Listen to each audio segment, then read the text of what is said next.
Assalamualaikum warahmatullahi wabarakatuh. Waalaikumsalam warahmatullahi wabarakatuh. Alhamdulillahirabbil alamin wassalatu wassalamu ala asyrofil anbiya'i wal mursalin wa ala alihi wa sahbihi ajmain. Amma ba'du. Segala puji bagi Allah, marilah sama-sama kita panjatkan kehadiran Allah Subhanahu wa taala yang telah memberikan kita nikmat kesehatan sehingga kita dapat berkumpul pada pagi menjelang duha hari. Selanjutnya, selawat beriring salam, marilah sama-sama kita sanjungkan ke baginda Nabi kita Nabi Muhammad Sallallahu Alaihi Wasallam yang telah membawa kita dari alam jahiliyah ke alam yang penuh dengan ilmu pengetahuan seperti yang kita rasakan saat ini. Baik Bapak Ibu semuanya, Ustaz-Ustazah semuanya yang telah hadir di sini. Sebelumnya izinkan saya sampaikan penghormatan saya kepada Kepala SMPIT Al-Markazul Islami, Ustazah Rozatus Zikrina, SPD MPD. Selanjutnya penghormatan saya kepada TU SMPIT Al-Markazul Islami, Ustaz Taufikur Rahman, ST. Selanjutnya penghormatan saya kepada seluruh Dewan Pendidik yang berada di SMPIT Al-Markazul Islami yang telah berhadir pada hari ini. Izinkan saya sebagai pembawa acara pada hari ini mengucapkan terima kasih kepada Ustadz dan Ustazah semua yang telah berhadir dalam menyukseskan seminasi pada hari ini, yaitu diseminasi budaya positif sekolah. Selanjutnya, adapun acara selanjutnya yaitu pembacaan Al-Quran yang akan disampaikan ataupun yang akan dilakukan oleh Ananda kita Muhammad Alfaq Azmi. Kepada Ananda Muhammad Alfaq Azmi, kami persilahkan. Assalamualaikum warahmatullahi wabarakatuh. Waalaikumsalam warahmatullahi wabarakatuh. A'udzu billahi minasy syaithanir rajim. Bismillahirrahmanirrahim.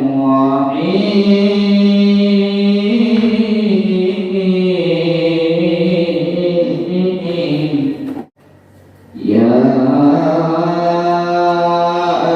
ayyuhalladzina amanu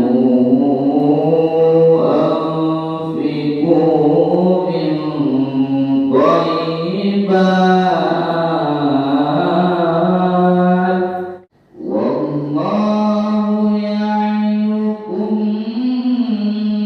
maghfiratan minhu wa fadlan wallahu wasi'un alim.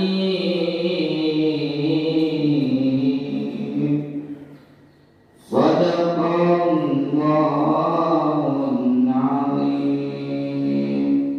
Assalamualaikum warahmatullahi wabarakatuh. Waalaikumsalam warahmatullahi wabarakatuh. Baik, terima kasih kepada Ananda kami Muhammad Alfaq Azmi. Semoga dengan iringan lantunan Al-Quran barusan acara kita berjalan dengan lancar. Oke, untuk acara selanjutnya yaitu kata-kata sambutan oleh Kepala Sekolah SMPIT Al-Markazul Islami.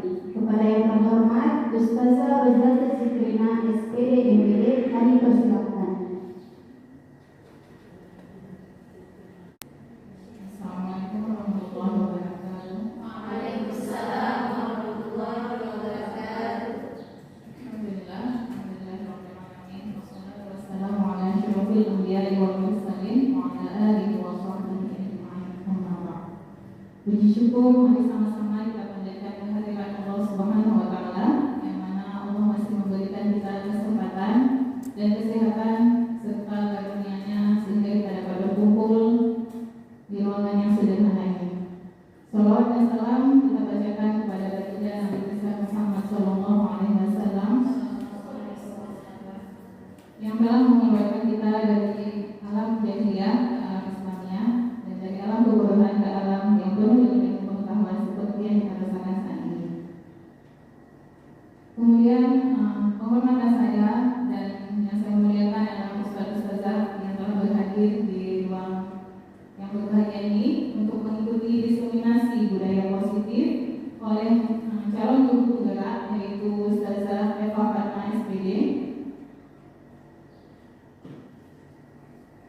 untuk menyukseskan diseminasi budaya positif ini kita harus ketahui dulu apa landasan dari budaya positif yang akan disampaikan nanti oleh Ustazah Eva Fatma, yaitu ada profil Pancasila. Profil pelajar Pancasila ini terdiri dari 6 dimensi. Yang pertama yaitu beriman, bertakwa kepada Tuhan Yang Maha Esa dan berakhlak mulia. Kemudian mandiri, bergotong royong, berkebinekaan, serta bernalar kritis dan kreatif. Nah, selanjutnya kegiatan program guru penggerak yang sedang berlangsung ini memasuki angkatan 8, yaitu CGP angkatan 8 di Kota Lusmawe, dan merupakan sebuah kegiatan pembelajaran yang luar biasa bagi peserta yang tergabung dalam program ini, terutama ustaz-ustazah yang telah hadir di ruangan ini. Nah, berdasarkan hal tersebut, para peserta calon guru penggerak angkatan 8 SMPID Al-Markazul Islami, yaitu Ustazah Eva Fatma SPD, nanti akan melaksanakan kegiatan yang disebut dengan diseminasi budaya positif. Nah, tujuannya itu untuk apa? Yaitu berbagi informasi dan pandangan baru kepada rekan-rekan sejawat, yang nantinya akan menjadi sebagai imbasan sekolah kita, terutama untuk memajukan mutu serta kualitas dari sekolah SMP kita. Kemudian apa yang disebut dengan budaya positif? Budaya positif ini mungkin dapat kita gambarkan secara ringkas. Secara ringkas yaitu budaya yang harus kita terapkan secara kompak serta bersinergis, berkelanjutan, dan ini harus diikuti oleh semua warga sekolah, bukan hanya seorang guru, bukan hanya guru penggerak ataupun guru mapel. Jadi budaya positif ini harus diterapkan oleh seluruh stakeholder sekolah. Ya, semua terlibat dalam diseminasi, dalam menyebarkan budaya positif di sekolah kita. Dengan itu terbangunnya motivasi dan intrinsi untuk disiplin serta memiliki kontrol diri yang berdasarkan dengan profil pelajar Pancasila, sehingga siswa nanti dapat menjadi lebih disiplin dan termotivasi lagi, serta dapat meningkatkan hasil belajar kualitas di sekolah kita ini. Kemudian saya sebagai kepala sekolah berharap kepada peserta CGP, yaitu Ustazah Eva Fatma SPD, nanti akan menjadi motor penggerak perubahan positif berkelanjutan untuk memajukan sekolah kita ini. Nah, kita sebagai guru ini perlu mengupgrade diri, serta membuat perubahan.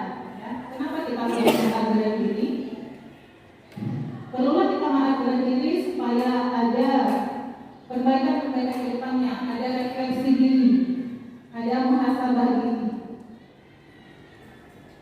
Seperti yang kita ketahui mungkin ustaz-ustazah sekarang menggunakan smartphone ya. Sebelumnya kita menggunakan telepon genggam, sekarang kita sudah beralih ke smartphone. Jadi adanya perubahan itu, kita dapat mengupgrade diri, bahkan HP saja itu sudah di-upgrade dari tahun ke tahun. Nah, kita sebagai guru, sebagai pendidik dapat juga mengupgrade diri dengan mengikuti kegiatan seperti yang diadakan oleh CGP ini ataupun nanti kegiatan-kegiatan yang lainnya. Oke, maka dari itu sebagai guru kita juga perlu improve dan mengupgrade diri sebagai long life learner. Oke, terakhirnya saya ingin mengutip sebuah quotes dari Adola, yaitu any teacher knows how important it is to protect the students and understand our culture. Yang dimana guru yang baik itu tahu betapa pentingnya kita terkoneksi, kita terhubung dengan siswa. Nah, sehingga kita juga dapat mengetahui ya bagaimana budaya di sekolah kita ini. Terakhir kali saya ucapkan selamat kepada Ustazah Eva Fatma SPD nanti yang akan menyampaikan diseminasi budaya positifnya kepada kita semua. Akhirul kalam.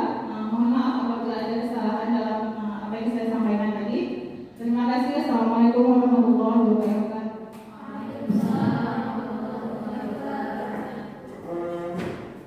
Oke, untuk acara selanjutnya pemaparan diseminasi budaya positif yang akan disampaikan oleh narasumber kita, yaitu Ustazah Eva Fatma SPD. Kepada Ustazah Eva Fatma SPD kami persilakan.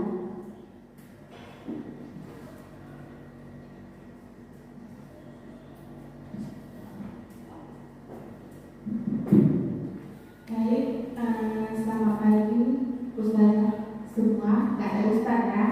Assalamualaikum warahmatullahi wabarakatuh.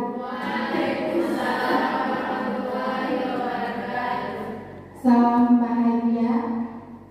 Alhamdulillahirabbil alamin. Wassalatu wassalamu ala asyrafil anbiya'i wal mursalin wa ala alihi wa sahbihi ajmain. Amma ba'd. Puji syukur mari sama-sama kita panjatkan kehadiran Ilahi Rabbi yang telah memberikan kita nikmat iman, nikmat Islam, nikmat kesehatan sehingga kita dapat berjumpa kembali di ruang yang sederhana ini. Salawat beserta salam tak lupa kita sajikan kepangkuan Nabi besar Muhammad SAW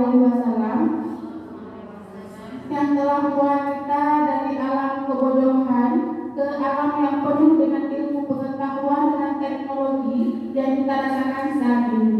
Penghormatan saya kepada Ustazah Kepala Sekolah SMPT Al-Barakatul Islami beserta wakil, penghormatan saya kepada TU SMPT Al-Barakatul Islami, dan tak lupa juga yang saya banggakan yang seperjuangan dengan saya untuk mendidik generasi-generasi penerus bangsa yang memiliki karakter, yaitu ustazah semua yang ada di SMPT Al-Barakatul Islami.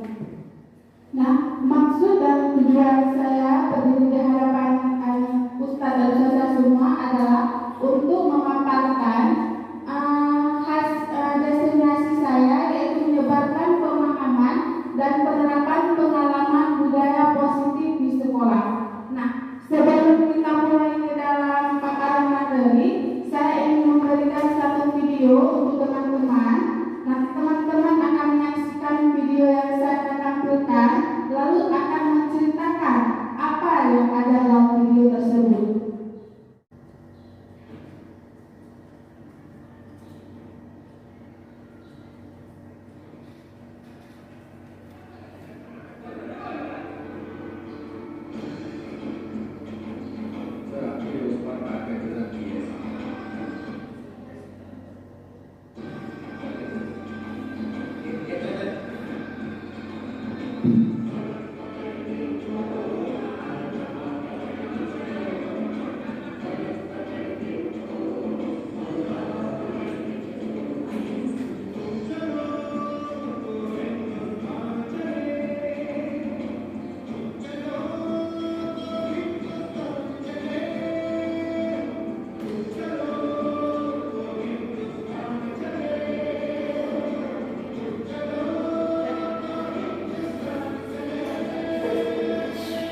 Assalamualaikum warahmatullahi wabarakatuh.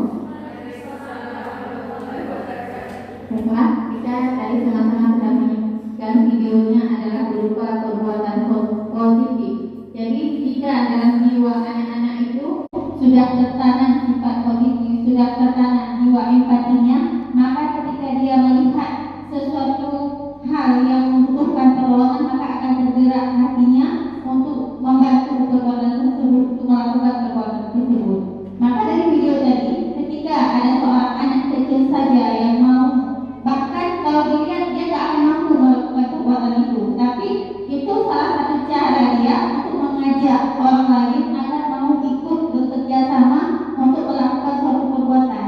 Jadi ketika orang semua sudah ikut membantu, perbuatan yang tidak mungkin tadi menjadi mungkin, perbuatan yang berat tadi menjadi ringan, perbuatan yang ketika dilihat oleh orang lain anak kecil tidak akan mampu, tetapi dia mampu untuk menggerakkan orang lain, maka orang lain juga akan tersentuh untuk ikut melakukan perbuatan positif tersebut. Mungkin itu saja dari saya. Assalamualaikum warahmatullahi wabarakatuh. Masya Allah, luar biasa ya. Kita berikan tepuk tangan untuk ya, itu berhubungan dengan judul kita hari ini adalah budaya positif ya sahabat Riyani, di mana kita bisa menggerakkan orang-orang untuk melakukan kebaikan dengan apa? Dengan kerjasama. Karena kerjasama itu sangat penting. Apapun yang kita lakukan tanpa kerjasama itu akan sulit. Kerjasama itu adalah sesuatu yang sangat penting. Untuk mewujudkan budaya positif di sekolah, kitalah yang bergerak. Kita sama-sama bagaimana cara mewujudkannya, bagaimana upaya-upaya kita untuk mewujudkan budaya positif ini. Mari sama-sama kita bergerak dan bekerja bersama-sama. Jika satu orang yang bekerja, sulit untuk mewujudkan budaya positif.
Yang pertama, ilusi guru mengontrol murid. Ilusi bahwa semua perbuatan positif, efektif, dan bermanfaat. Ilusi bahwa orang dewasa memiliki hak untuk memaksa. Ilusi bahwa kritik membuat orang merasa bersalah, akan menguatkan karakter. Nah, ilusi kita berpikir bahwa kita kunci. Kita bisa membuat anak, kamu harus buat ini, kamu harus buat ini. Sebenarnya kita nggak bisa seperti itu. Kita nggak bisa mengontrol anak. Karena jika kita ilusi bahwa semua perbuatan positif, efektif, dan bermanfaat, hari ini dia akan dengarkan kita. Hai, Sulaiman, kamu harus seperti ini. Dia akan dengarkan kita di jam ini. Tapi di jam 8 nanti dia akan dengarkan. Karena kita nggak mengontrol. Karena apa? Motivasi intrinsik dia di dalam diri tidak ada. Dia tidak ada kesadaran. Dia hanya berbuat baik hanya di depan kita. Di belakang kita dia tidak lagi berbuat baik. Untuk apa dia berbuat baik? Agar dia dapat penghargaan, agar dipuji-puji, agar tidak mendapat hukuman. Contohnya kita sebagai guru. Kalau ada kepala sekolah, kita rajin di sekolah. Kita datang tepat waktu, pegang laptop, pegang ini. Kalau nggak ada kepala sekolah, kita duduk. Ya kan? Nah itu kan nggak mungkin kepala sekolah. Kepala sekolah kan hanya mengontrol. Tetapi kan kepala sekolah tidak hanya motivasi eksternal yang ada pada kepala sekolah. Kita sendiri harus ada motivasi dari diri internal. Harus ada kesadaran. Seperti sekarang razia. Kalau ada polisi pakai helm, kalau nggak ada polisi nggak pakai helm, itu berarti apa? Kesadaran diri kita belum ada. Begitu pula dengan anak-anak, mereka hanya di depan kita yang baik. Di belakang kita mereka kembali ke alamnya, kembali ke dunianya. Nah, kita guru apa? Kita selalu menanamkan kebiasaan-kebiasaan baik kepada anak itu supaya motivasi dalam diri dia itu ada. Mengerti? Ustazah? Ada pertanyaan?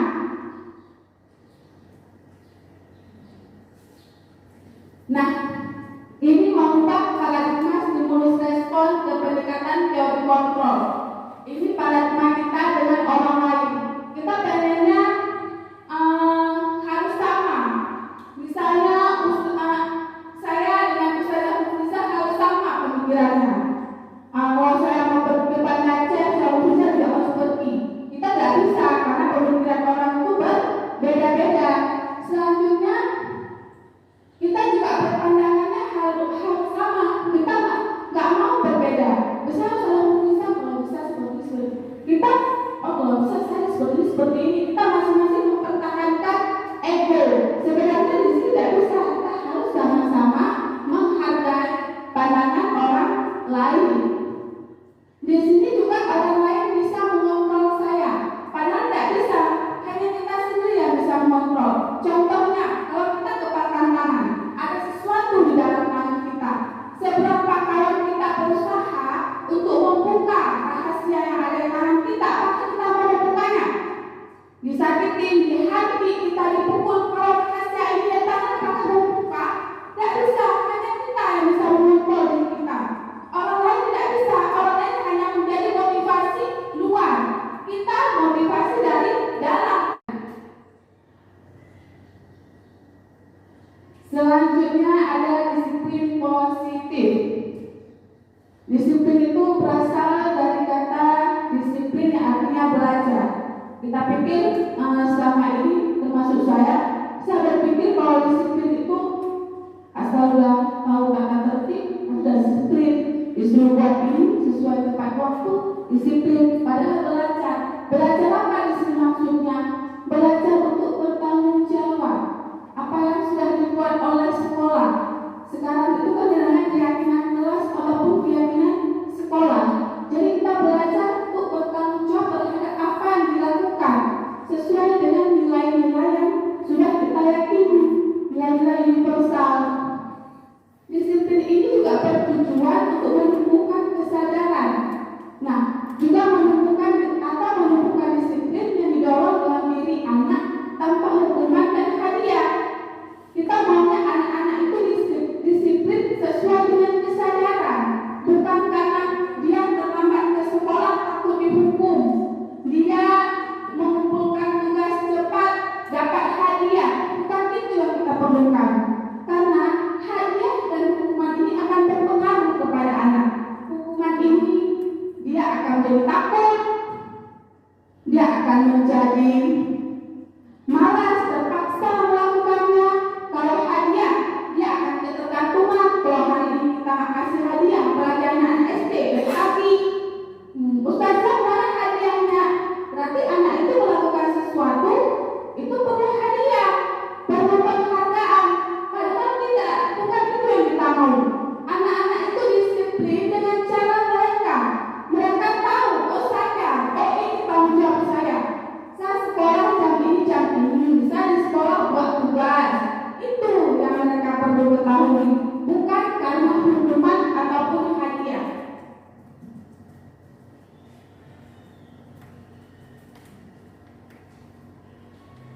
Ini sama ya seperti tadi, tujuan kita untuk disiplin positif itu menciptakan peserta didik yang menjadi disiplin diri, memacu pada nilai-nilai kebajikan, untuk menjadikan peserta didik yang memiliki motivasi intrinsik yang ada dalam dirinya untuk melakukan perubahan ke arah yang lebih baik. Berarti di sini disiplin itu kita mulai dari kita dulu sebagai guru. Selalu kita katakan bahwa guru itu adalah role model, guru itu artis. Jadi orang mencontoh apa yang gurunya lakukan. Apalagi anak SD, apa yang gurunya lakukan itu dicontoh. Baik dari tingkah laku, dari bahasa, itu dilihat.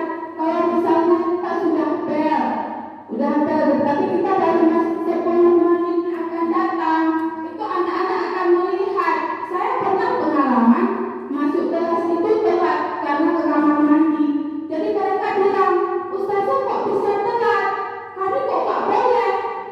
Jadi itu mereka berarti membaca kita, mengikuti kita apa yang kita lakukan. Kalau kita makan sambil berdiri, Ustazah, kok Ustazah makan sambil berdiri? Mereka yang mengingatkan kita, mereka yang menasehati. Berarti sebenarnya mereka itu ada motivasi dalam mereka karena kebiasaan baik. Cuma kadang-kadang kita lupa menjadi contoh teladan yang baik untuk peserta didik kita. Jadi mari sama-sama kita melakukan disiplin positif, bukan dari si A, si B, si C. Mari sama-sama kita berkolaborasi untuk melakukan disiplin positif, mulai dari diri dulu. Selanjutnya ada nilai-nilai kebajikan. Yang pertama itu ada 6 dimensi pelajar Pancasila. Ada beriman, bertakwa, berakhlak mulia, mandiri, beneran kritis, berkebinekaan global, bergotong royong, kreatif. Selanjutnya ada Ibu Millionaires Program, toleransi, rasa hormat, integritas, mandiri, menghargai, antusias, empati, kerjasama, percaya diri, kreativitas, dan komitmen. Ini ada 9 pilar karakter juga: cinta Tuhan dengan segenap ciptaannya, kemandiriannya, tanggung jawab, kejujuran, dermawan, suka menolong, percaya diri, kreatif, baik, berbenah hati, toleransi, dan kedamaian. Nah, dari nilai-nilai inilah kita bisa melihat untuk membentuk keyakinan kelas ataupun keyakinan sekolah. Dari nilai-nilai ini, tapi yang biasa dilakukan di sekolah lebih ke profil pelajar Pancasila.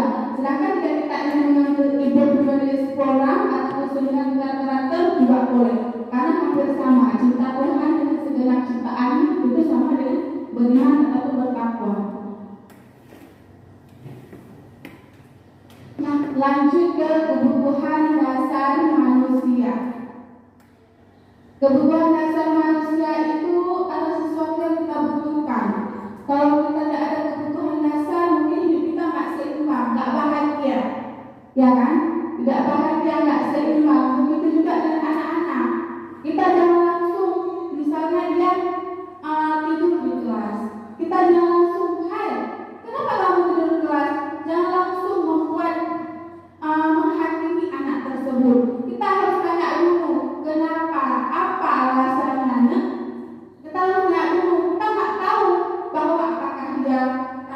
luar udah lagi berantem sama kawan? Apakah dia nggak ada uang jajan? Apakah di rumah dia baru melihat orang tuanya macam-macam, ya kan? Apakah dia nggak digosok baju? Dia kesal? Kita nggak tahu. Kita harus lihat dulu kebutuhan dasar itu. Nah, sebelum saya tampilkan kebutuhan dasar manusia, apa aja kebutuhan dasar manusia yang saya tahu? Apa? Rohani, primer, apalagi sekunder, di IPS ya dulu ya. Kita buka 5 kebutuhan dasar manusia. Yang pertama, kebutuhan bertahan hidup, kebutuhan sandang, pangan, baju, ya kan, makan, tidur. Misalnya kalau anak sekolah di luar, kita oke lah. Anak-anak berasrama ya. Ada juga masalahnya anak-anak berasrama dia mungkin kurang tidur, ya kan? Kurang tidur, kalau suruh tidur sama ustazahnya jam 10 dia ngomong-ngomong ke sama kawan jadi jam 12. Itu kan bukan salah kita dulu ya, salah anak itu ya, yang apa? Ya tidak mau itu mendengarkan peraturan.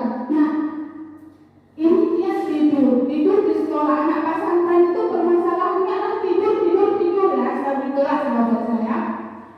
Kalau kita tanya kenapa tidur, nggak cukup tidur. Kenapa tidur? Tadi macam-macam alasannya gini. Itulah anak-anak. Jadi kita jangan langsung ini, jangan langsung memarahi. Oh kamu kalau tidur keluar, tidur di luar itu nggak bisa. Kita harus menanyakan dulu alasannya apa nih. Kalau misalnya dia udah tahu alasannya tadi malam saya kan gini. Oh besoknya jangan ya. Bagaimana cara abang untuk memperbaiki agar abang nggak tidur lagi di kelas? Mungkin dia akan meminta bantuan kawannya untuk bangunannya, macam-macam. Mungkin dia akan tidur lebih awal sesuai dengan peraturan ataupun berita sejahnya. Selanjutnya kasih sayang dan rasa diterima. Kadang-kadang anak-anak itu minta perhatian, cari perhatian. Jadi kita guru itu ada kadang-kadang dia kok campur kali, kan ada seperti itu kan? Padahal dia memang butuh kan sayang, memang butuh rasa diterima. Kadang-kadang kalau kita tanya, kak nampak rapot itu senangnya minta ampun, apalagi kita buat masukin lagi rambut. Senangnya dia seperti itu, maka anak-anak itu butuh kasih sayang dan butuh rasa diterima. Selanjutnya penguasaan diakui. Jangan kita cuma hanya ingat dia yang pintar. Misalnya saya cuma ingat Usaha Fitri aja, karena Usaha Fitri pintar. Jadi saya hanya peduli sama Usaha Fitri. Sedangkan Usaha Fajri enggak, seperti itu enggak bisa. Karena kita harus sama-sama mengakui kemampuan si anak. Anak itu perlu diakui, kan beda. Kadang-kadang Usaha Fajri dan pintar kaligrafi, kadang matematikanya kurang. Usaha Fitri kadang pidato bisa, semua bisa dikuasai. Nah, di situ kita bisa melihat bahwa semua anak itu butuh diakui. Anak-anak itu seperti tadi saya bilang, beragam-ragam, unik, memiliki kemampuan masing-masing. Sekali-sekali mereka perlu diakui. Lihat aja ketika lomba. Ustazah mau lomba ini, ustazah mau lomba ini. Masalah kalah menang itu selalu kita beri motivasi, kalah menang itu biasa. Jadi kita ketika lomba jangan kamu lomba ini ya, kamu lomba ini ya. Tidak, ada anak kadang dalam hati, saya pengen kali lah ikut lomba dulu, pengen kali lah, mungkin dia nggak berani karena takut, karena kita duluan udah tunjuk-tunjuk. Jadi kita perlu harus tahu kebutuhan dasar si anak ini. Kalau kebutuhan ini tidak terpenuhi akan sulit ya. Nanti dia nggak sedih, udah nggak fokus lagi ikut pelajaran kita, ya kan? Ada anak seperti itu kan? Alah, saya itu dia juga selalu dia. Ngapain kita lihat? Nah, itu ada bahkan di sekolah, di luar zaman kita sekolah juga banyak ya ujian macam seperti itu. Selanjutnya kesenangan. Dia butuh kesenangan, bukan belajar aja. Dia juga butuh yang happy. Maka kita buat pembelajaran yang mengasyikkan, model-model pembelajaran yang menyenangkan. Jangan assalamualaikum, perhatikan ke papan tulis. Anak tadi baru mulai dimarahin karena nggak suka bacaan. Nah, kalau kita assalamualaikum perhatikan, nggak diperhatiinnya, gimana kita marahin? Ulang lagi supaya diperhatikan. Nah, kita lihat diri kita. Apakah kita sudah memberikan kesenangan kepada mereka? Dengan apa? Dengan pembelajaran yang bermakna, dengan model pembelajaran, apakah talking stick, macam-macam model pembelajaran yang bermakna. Kebebasan, anak-anak itu merdeka, kurikulum merdeka, bukan berarti orang merdeka di kelas seperti kapal pecah, bukan. Kebebasan bermain sambil belajar sama dengan kesenangan ini. Kita menggunakan model-model pembelajaran yang menyenangkan, seenggaknya bebas berpendapat, apalagi kalau di kelompok ya, kalau diskusi, kalau anak SMA, anak SMP, itu mereka kan bebas memberikan gagasan. Kalau pelajaran bahasa Indonesia kadang buat poster, ini bebas ya buat poster, buatlah mereka apa kita nggak tahu. Kita juga harus memberikan pengakuan, oh hebat lah mereka bisa buat poster ini. Jadi kita sebagai guru harus tahu 5 kebutuhan dasar ini. Jika 5 kebutuhan dasar pada anak sudah terpenuhi, insya Allah apa yang kita inginkan pada anak itu akan terpenuhi, akan seimbang. Jangan kita tidak tahu kebutuhan dasar anak, kita masuk udah bla bla bla, masuk udah bla bla bla, anak makin tertekan. Apa pula bahasa ini? Jadi anak-anak kurang suka. Jadi kita bukan guru yang dinanti sama anak-anak. Ustazah mau kan jadikan guru yang dicintai anak-anak? Mau kan? Jika mau kita harus tahu kebutuhan dasar anak. Kita harus tahu permasalahan mereka. Kalau kita anak SD, oke lah dari rumah kan, kita harus tahu permasalahannya. Kalau di asrama, nah jika kita ingin melihat tiba-tiba ada anak, kita bertanya permasalahannya, dia tidur kenapa, dia ini, kita harus apa? Kembali lagi berkolaborasi dengan siapa? Dengan orang tua. Kalau ini dengan guru asrama. Kalau misalnya kita tidak ada solusi, pertama kita tanya dulu kepada kepala sekolah apa solusinya. Jika tidak ada solusi lagi, kita kunjungan home visit. Apalagi sekolah kita ada program home visit, itu sangat bagus supaya kita tahu apa masalah anak di luar sekolah.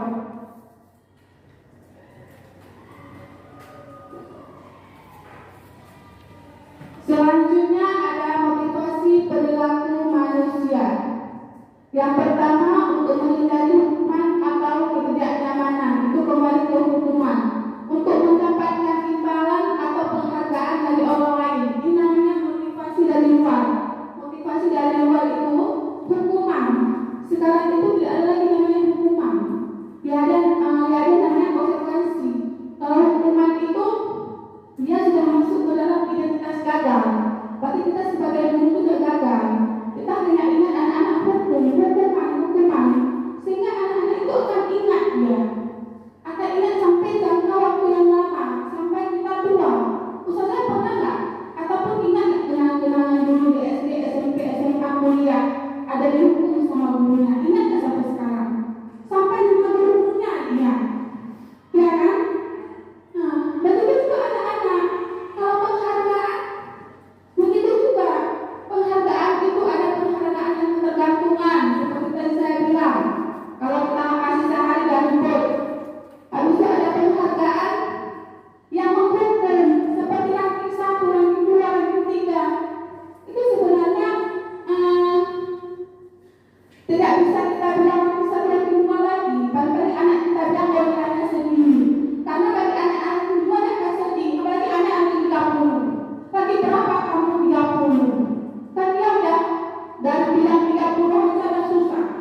sebenarnya memberikan motivasi ya, tapi itu jangan bakal membuat ketergantungan anak.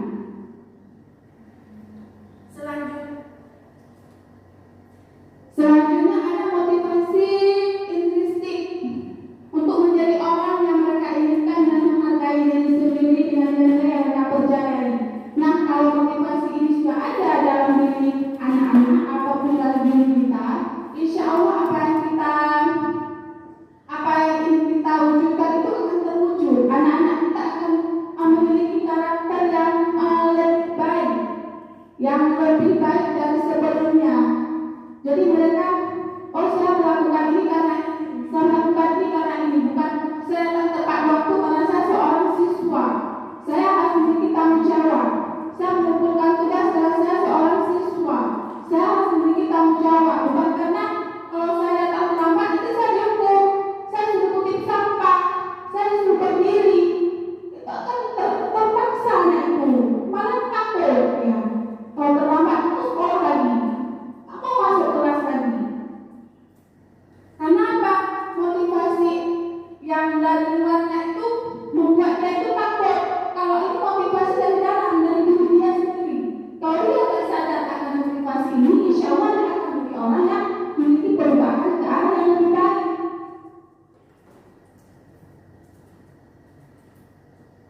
Nah, seperti yang saya bilang tadi, ada identitas gagal sama identitas berhasil. Kalau hukuman itu masuk ke gagal, kalau sekarang itu konsekuensi.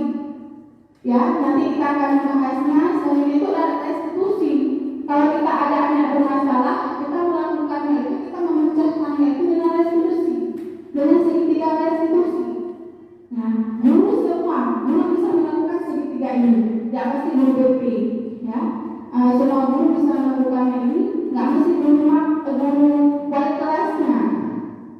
Nah, jadi kita setidaknya ada dalam identitas berhasil ini. Jangan lagi menerapkan identitas gagal.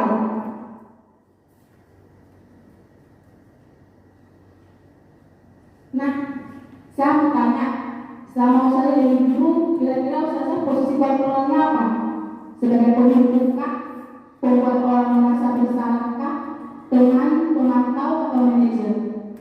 Selama saya jadi guru.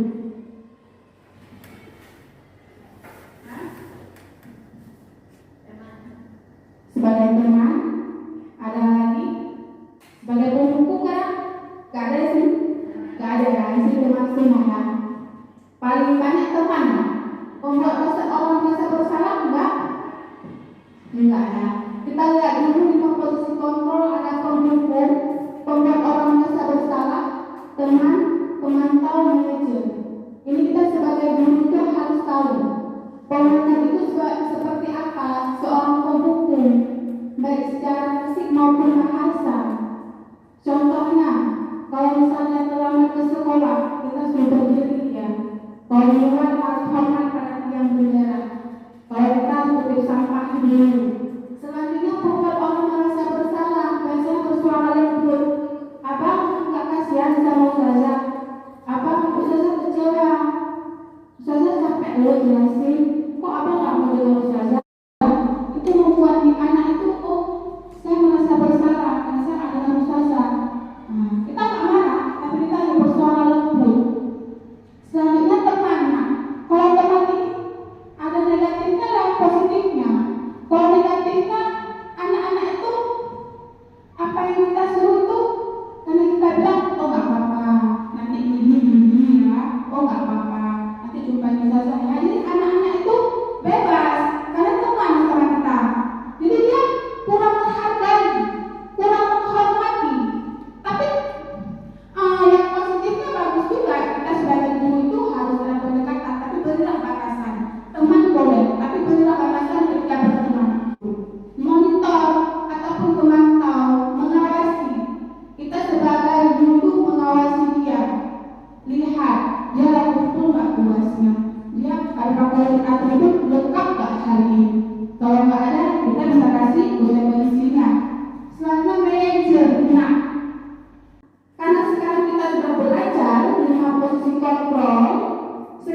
lebih teman, pemantau bisa.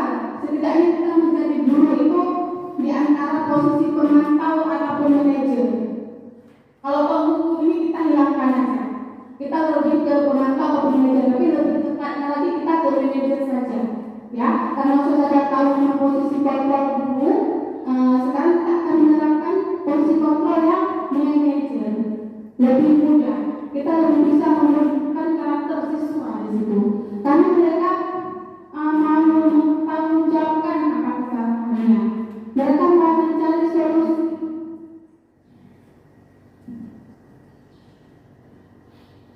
Nah, di sini kita bisa lihat pembuku memarahi, mengkritik, menyakiti, dan dia itu akan melanggar karena dia dukung selalu dari saja kemarin punya itu, hari punya itu. Selanjutnya pokok rasa bersalah diceramahi, didiamkan, kecewa, kasihan sama ustazahnya, teman, nggak apa-apa kalau nggak kumpul hari ini nanti aja kumpul, ataupun besok juga bisa masih gabungan. Nah, kalau begitu kan anak-anak tanggung jawabnya kan nggak sesuai dengan waktu. Kita misalnya IPA 2 jam, kan kita teman pun nggak apa-apa, kumpul aja besok pun nggak apa-apa. Jadi anak akan kebiasaan sehingga tanggung jawabnya itu kurang. Selanjutnya itu ada pengawas, memantau, mencatat, manajer. Manajer ini yang tepat untuk kita. Kita selalu menanyakan bagaimana bang, kira-kira apa kalau ini bisa dia tak pakai sepatu ke sekolah, kira-kira keyakinan kelas apa yang abang lakukan? Dia sadar diri sehingga dia besok akan mengulangi lagi. Itu kalau kita berada di posisi manajer. Nah, keyakinan kelas. Mengapa sekarang dinamakan keyakinan kelas? Mengapa bukan peraturan kelas? Ada yang menjawab? Kenapa? Kenapa bukan peraturan kelas? Kalau dulu kita sekolah itu yang tempel di pintu, kata kelas, kita membaca. Sekarang keyakinan kelas. Mengapa bukan peraturan kelas? Kalau peraturan sering dilanggar ketika kita tidak ada di tempat. Ya, tepat sekali. Kalau peraturan itu dilanggar ya, karena kalau kata orang peraturan dibuat itu dilanggar ya. Tapi kalau keyakinan kita yakin dengan nilai yang udah ada, oh saya ini kan udah tahu, oh saya salah ini. Ya Allah, saya gimana ini? Saya nggak bawa benar. Tapi kalau peraturan, ya sudah, paling nanti dihukum. Udah, itu yang mereka tanamkan di kepala mereka. Nah, keyakinan kelas itu warga sekolah atau murid-murid berbagi pendapat tentang keyakinan dan kesepakatan kelas. Keyakinan sekolah atau kelas itu merupakan pernyataan universal dalam bentuk positif yang mudah dipahami dan diingat. Bahwa keyakinan sekolah atau kelas ini yang menyusunnya itu bukan kita saja, yang menyusunnya itu ngajak anak-anak menyusun. Apalagi anak SMA, sangat mudah. Kalau anak SD ya kita bilang A, dijawab B. Kalau SMP dengan SMA sudah sangat mudah untuk menyusun keyakinan kesepakatan kelas. Nah, bagaimana cara kita menyusunnya? Nah, prosedurnya mempersilahkan murid di kelas untuk mencurahkan pendapat. Kita tanya, kalau bisa kita pengen kertas kecil berwarna-warni, ya, ditulis di sini. Karena ada anak yang pengen ngomong, contohnya kayak saya dulu, saya nggak mau ngomong. Nah, tulis mereka di kertas, kita tempelkan, kita baca mana yang sesuai. Nah, sekarang di keyakinan kelas itu kita jangan lagi berbuat, jangan berlari di kelas. Nah, dilari mereka dengan kita larang. Buatlah, berjalanlah di atas koridor. Jangan buang sampah, jangan lagi seperti itu, buang sampah pada tempatnya. Kita meyakinkan, bukan melarang. Kalau melarang itu yang dibuat. Anak-anak akan kita larang itu yang dibuat. Tapi kalau kita meyakinkan anak-anak itu, insya Allah anak-anak itu akan ingat. Kita belajar sendiri. Kalau kita yakin, oh itu salah, kita akan buat kan, akan perbaiki. Tapi kalau dilarang, coba, itu yang kita langgar. Tinjau kembali daftar curah pendapat, tinjau ulang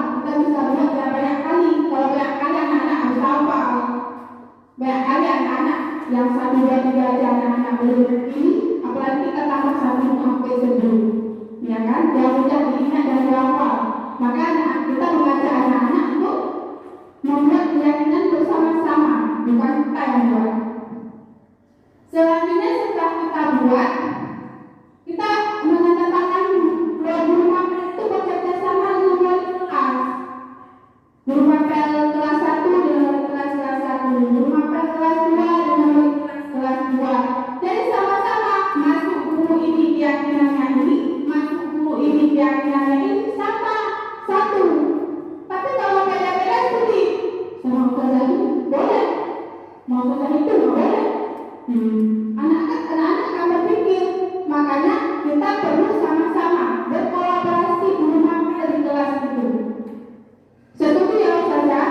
Karena sekarang kita udah belajar keyakinan kelas, insya Allah hari Senin udah masuk kelas, ustazah udah mulai membuat keyakinan kelasnya masing-masing di kelas ya.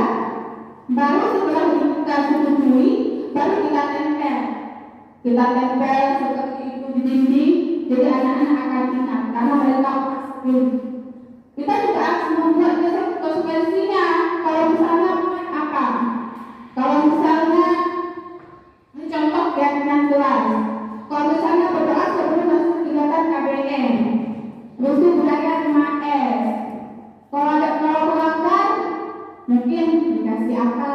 Kan kita ada konsekuensinya ya, jangan hukuman, tapi bilangnya konsekuensi, jangan lagi hukuman.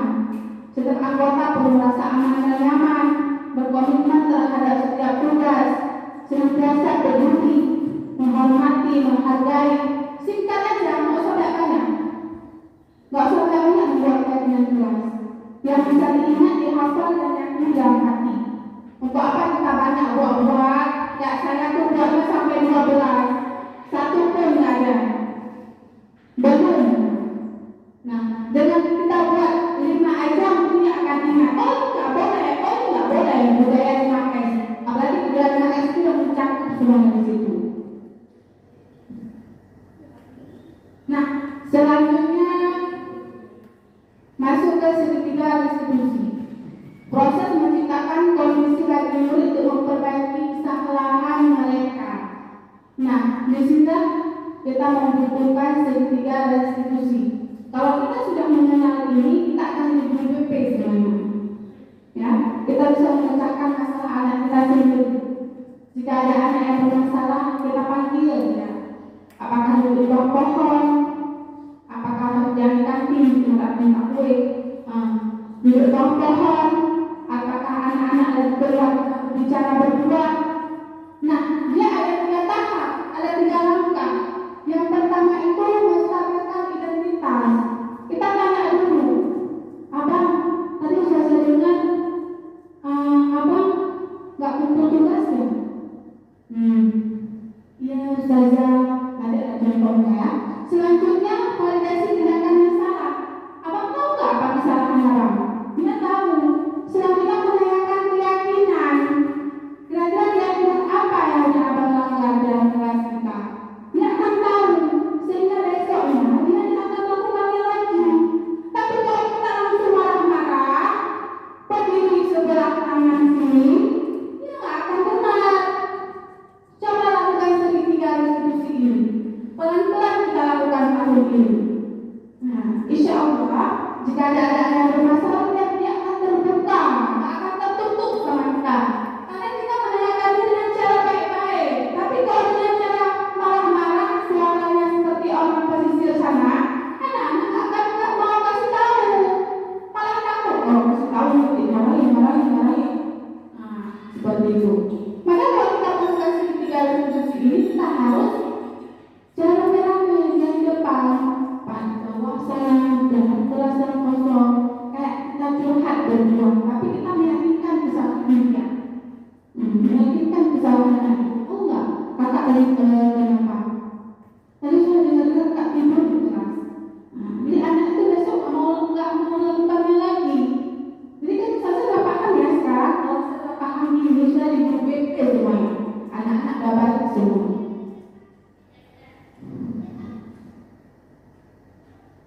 Nah, ada reflektif. Kita kita sebagai guru itu perlu refleksi diri.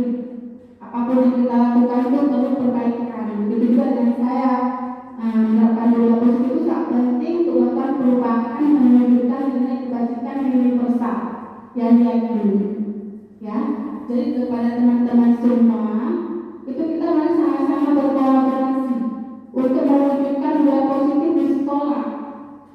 Sama-sama kita membuat perubahan kepada siswa kita.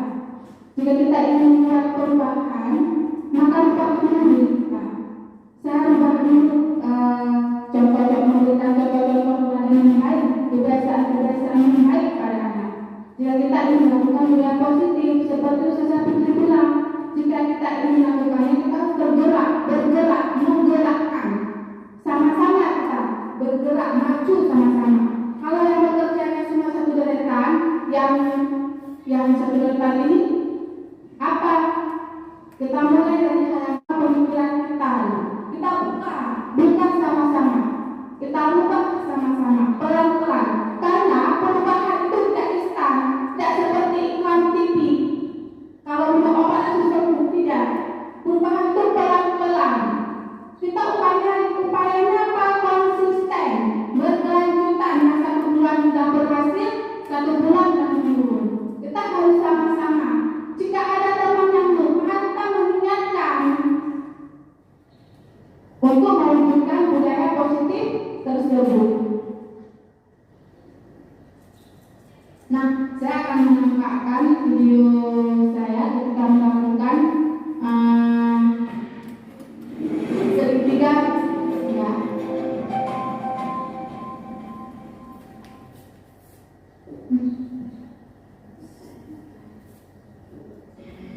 Assalamualaikum warahmatullahi wabarakatuh. Salam dan bahagia Bapak Ibu guru hebat.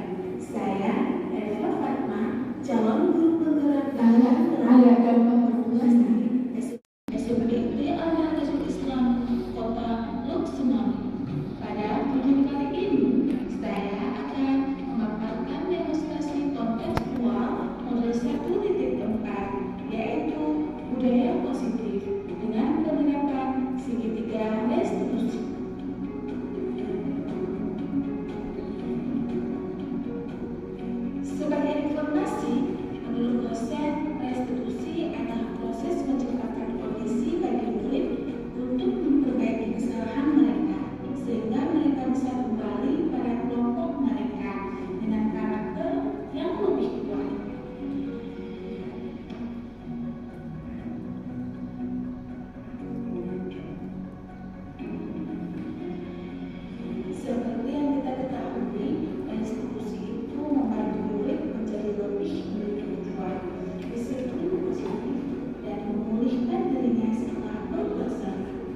itulah video yang saya kirim.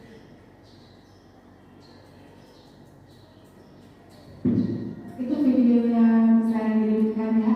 Itu contoh sehingga resolusi. Nanti Ustazah bisa menyelesaikan masalah sesuai dengan masalah anakku sendiri. Dan itu video kadang, tidak mau hidup kadang, itu tergantung kepada si anak. Nah, dari pemaparan saya ini, apakah ada pertanyaan dari teman-teman?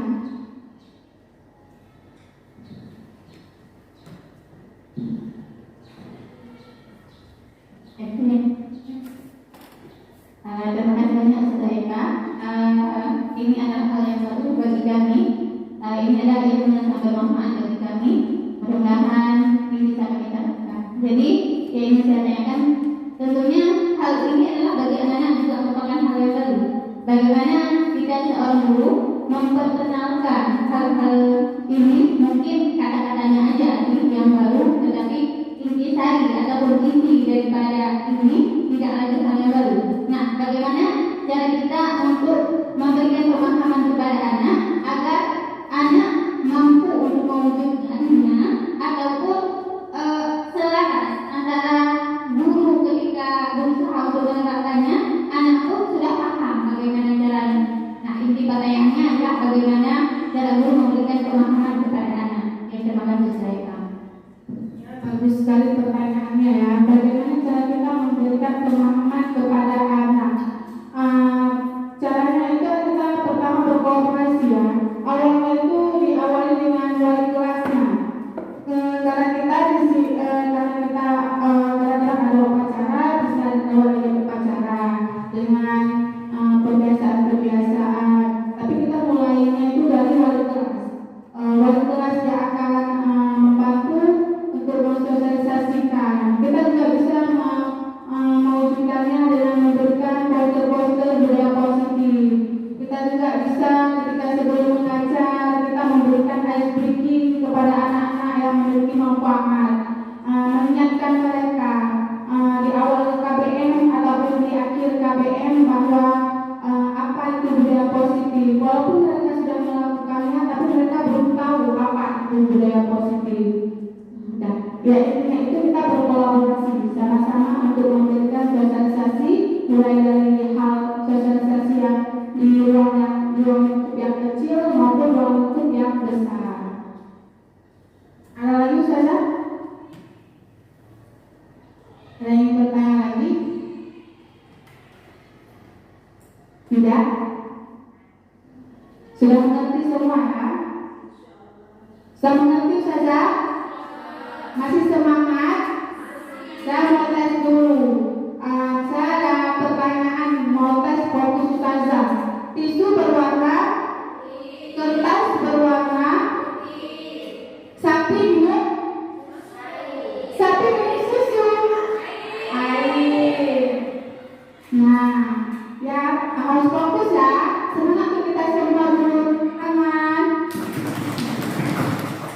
Nah, ya intinya dari pembahasan kita hari ini kita harus tahu apa itu kebutuhan dasar yang diperlukan anak, harus tahu posisi kontrol kita yang dulunya kita bunyi sebagai pemukul, sebagai pembuat rasa bersalah. Mari sama-sama kita ubah posisi kontrol kita menjadi manajer seperti itu. Nah, terima kasih atas kesempatannya.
Audio